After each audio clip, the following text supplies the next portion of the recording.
After tumbling into a mystical lake, a medieval park employee finds himself transported to the Middle Ages, where he becomes embroiled in violent conflicts between rebels and nobles. Greetings, everyone! In today's movie summary, we'll delve into Medieval Madness, a comedy film released in 2001. So, let's dive in. Don't forget to subscribe and hit the like button, and off we go. Jamal Walker lives close to the intersection of Florence and Normandy in South Los Angeles and is employed at a theme park named Medieval World. One day, on his way to work, Jamal learns about the imminent opening of a new theme park called Castle World nearby. Medieval World's owner, Mrs. Bostic, aims to compete with this new attraction. However, Jamal suggests she should sell her property and retire in Miami. Disappointed by his advice, Mrs. Bostic feels let down by Jamal's lack of faith in her venture and instructs him to get back to work.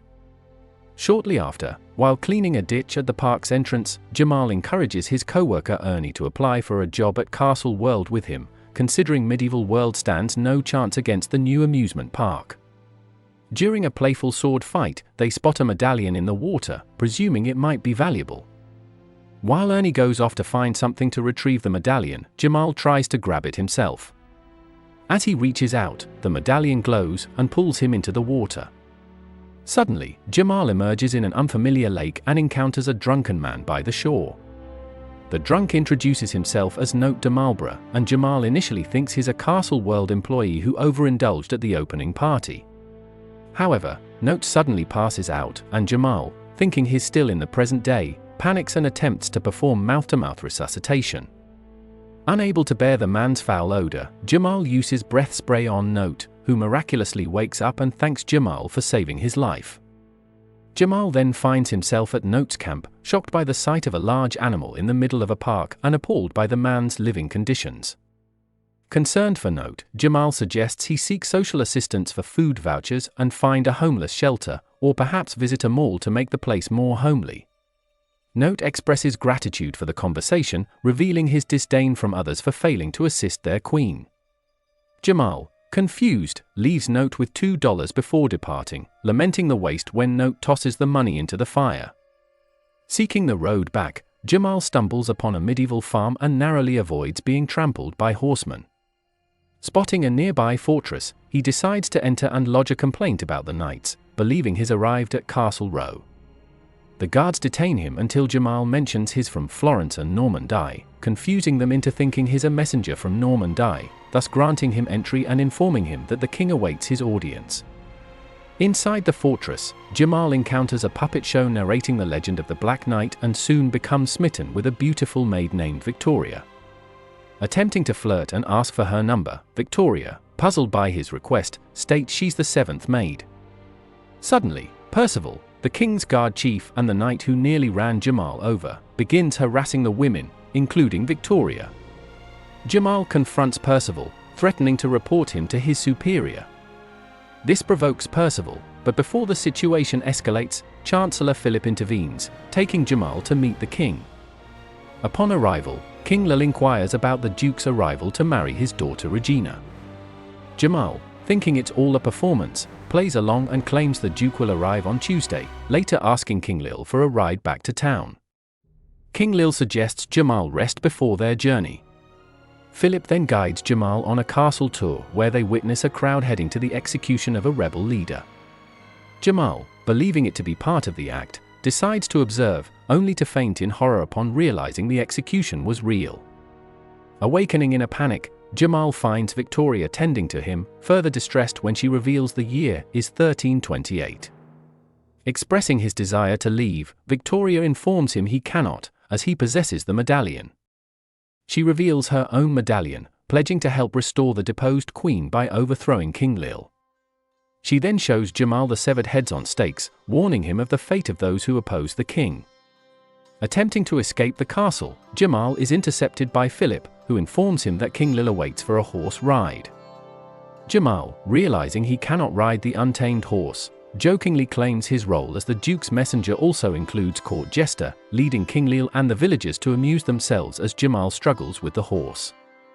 Recognizing Jamal's determination, King Lil eventually grows tired of the spectacle but respects Jamal for his effort. Later, Jamal tells Victoria they must return to the lake where he met Note, but upon hearing Note has been taken care of, Jamal insists he is alive. Suddenly, Philip invites Jamal to a feast celebrating the Duke's impending union. During the feast, King Lil requests Jamal showcase his dance skills, having heard of the Normans' excellence. After a failed attempt with medieval music, Jamal instructs the court musicians to play modern rhythms, leading the guests in a dance. As the party enjoys the music, Victoria discreetly signals two servants, who approach the king with a loaf of bread. As they draw near, they reveal hidden knives, but Jamal, swinging from a curtain in a Tarzan-like fashion, diverts the king, thwarting the assassination attempt. The guards swiftly apprehend the would-be killers, but King Lil scolds Percival for his inadequate protection. As a result of this incident, King Lil appoints Jamal as the lord responsible for his security, rewarding him with 60 hectares of land. As Jamal adjusts to his new role and the unexpected turn his life has taken, his adventures in the medieval world continue to unfold with both humorous and challenging moments. His modern-day sensibilities clash with medieval customs, creating amusing misunderstandings and highlighting the cultural differences between the two eras. Despite his initial reluctance and the comedy of errors that ensue, Jamal begins to find his footing within this new world. His interactions with the locals lead to a series of comedic yet insightful exchanges that bridge the gap between the 21st century and the Middle Ages. Jamal's presence starts to influence the people around him, introducing them to modern ideas and perspectives that challenge their traditional ways of thinking. Jamal's relationship with Victoria grows stronger as they work together to navigate the political intrigue and dangers of the medieval court. Together, they devise a plan to restore the rightful queen to the throne, facing numerous obstacles along the way. Their journey is fraught with challenges, from convincing skeptical allies to outsmarting the king's guards. As the plot thickens, Jamal finds himself at the heart of a rebellion against King Lil's tyrannical rule. His modern knowledge of strategy and leadership plays a crucial role in organizing the rebels and planning their actions against the king. Jamal's ability to adapt and think on his feet becomes his greatest asset, helping him to lead the rebellion with a mix of courage and humor. The climax of Jamal's adventure comes with a daring and bold plan to storm the castle and confront King Lil. The battle is intense and filled with moments of peril, but Jamal's leadership and the unity of the rebels turn the tide. In a dramatic confrontation, Jamal faces King Lil, utilizing both his wit and bravery to outsmart the king and secure victory for the rebels. In the aftermath of the rebellion, Jamal's actions have far-reaching consequences for the medieval world. With the rightful queen restored to the throne, peace and justice begin to return to the kingdom. Jamal is heralded as a hero, though he remains humble, attributing their success to the collective effort of all who dared to stand up against tyranny. The story concludes with Jamal reflecting on his incredible journey and the lessons he's learned along the way. He realizes that despite the vast differences in time and culture, the fundamental desires for freedom, justice, and kindness transcend the ages. As Jamal prepares to return to his own time, he takes with him not only the memories of his adventures but also a deeper understanding of the impact one person can have on the world. In the end, Jamal's unexpected trip to the Middle Ages becomes a transformative experience, teaching him about the power of courage, friendship, and the importance of standing up for what's right, no matter the era. His story is a testament to the idea that no matter where or when we find ourselves, our actions can make a difference, and sometimes, it takes being out of our element to truly discover who we are and what we're capable of achieving. Subsequently, Lil informed Jamal that a man had been apprehended for stealing a turnip from the castle's garden and instructed him to gather the man's family in preparation for their execution. As the king departed, Jamal feigned scolding the thief, secretly giving him coins and advising him to flee to avoid punishment.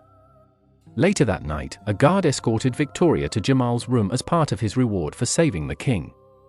While pretending to be intimate, Jamal shared his intentions to leave the castle before the arrival of the true messenger. Victoria proposed that with his increased access to the king, he could assist the rebels in their quest to overthrow him. However, Jamal hesitated, believing he was not the right person to lead such a rebellion. Frustrated, Victoria left the room, refusing to speak with him further. That same night, another woman entered Jamal's room and lay with him. Mistaking her for Victoria, Jamal initiated an encounter, unaware that the true messenger would arrive the next day with a message from the Duke of Normandy. Upon hearing the news, Liu stormed into Jamal's room, finding him with Regina in bed. The messenger revealed that the Duke no longer wished to marry Regina, as she was no longer a virgin, a fact Jamal mentioned even before their encounter, infuriating the king and resulting in Jamal's imprisonment for jeopardizing the alliance with Normandy. In the dungeon, the two assassins who had previously targeted Liu revealed their initial anger towards Jamal for thwarting the assassination attempt. However, they now saw him as a genius whose failed action had inadvertently created an opportunity for the rebels to defeat Liu, especially since the failed alliance with Normandy weakened the king. Despite the looming execution, the assassins expressed gratitude that their deaths would serve a purpose. They speculated about escaping death if the Black Knight, known for his unwavering loyalty to justice, were present, recounting a legendary tale of the knight defeating a dragon and gaining the ability to breathe fire. On the day of the execution, Jamal adopted a desperate strategy, posing as a powerful sorcerer to save his life. He attempted to awe the villagers by igniting fire with a lighter, but when the executioner unexpectedly began choking on an apple, Jamal performed the Heimlich maneuver, saving him. Seizing the moment, Jamal further intimidated the villagers by claiming he could bring down the sun from the sky. As a flaming arrow struck the king's tent, Lil and the princess returned to the castle, and while guards attempted to capture Jamal and the assassins, Victoria arrived on horseback with a carriage. The trio made their escape, but Jamal fell from the horse. Fortuitously, he managed to avoid capture and, with Note's timely assistance, fled to the rebel camp.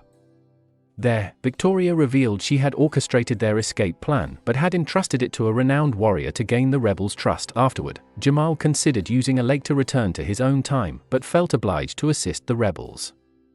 When Percival's men offered Note alcohol and accidentally spilled it, Jamal intervened, preventing Note from drinking and ensuing a brawl. Using modern boxing techniques, Jamal fended off the attackers until they regrouped and overpowered him.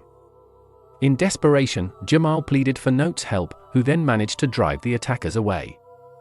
Upon returning to the rebel camp and finding it in ruins, Jamal learned Victoria had been captured by Percival's men. Seeking to rescue her, only Note volunteered to join him. Later, the Queen acknowledged their determination and allowed Note to continue fighting. In preparation for attacking the castle, Jamal equipped Note with new shoes for improved mobility, and in return, Note presented Jamal with knight armor, suggesting he could become a knight if he wished. Unable to sleep, Jamal spent the night adjusting his armor. During the attack, the rebels initially found no guards at the gates, but were soon surrounded by Percival and his soldiers. The Black Knight's arrival caused panic among the enemies, and as Jamal, now disguised as the knight, approached, he used fire to intimidate them. However, Percival recognized Jamal and attempted to decapitate him, but Note intervened, saving Jamal. As the battle turned in their favor, Percival threw Liu into the fortress's moat. Jamal, feeling proud of Note's use of boxing techniques, praised him. When Percival wounded Note, he passed his sword to Jamal, expressing honor in fighting alongside him. Jamal then confronted Percival atop the wall. As Percival took Victoria hostage, she freed herself and injured him, allowing Jamal to recover and defeat Percival with a blend of modern sports techniques. Days later, Jamal convinced Victoria to return with him to his time, but the Queen named him Sir Skywalker, the Black Knight, in recognition of his role in regaining the crown. Just as the ceremony was about to conclude, Jamal awoke in his own time, surrounded by co-workers and paramedics. After refusing to sue his employer for honor's sake, Jamal persuaded Bostic not to give up on the theme park. While assisting a teenager at a baseball field, Jamal heard a familiar voice cheering, the voice of Nicole, who resembled Victoria.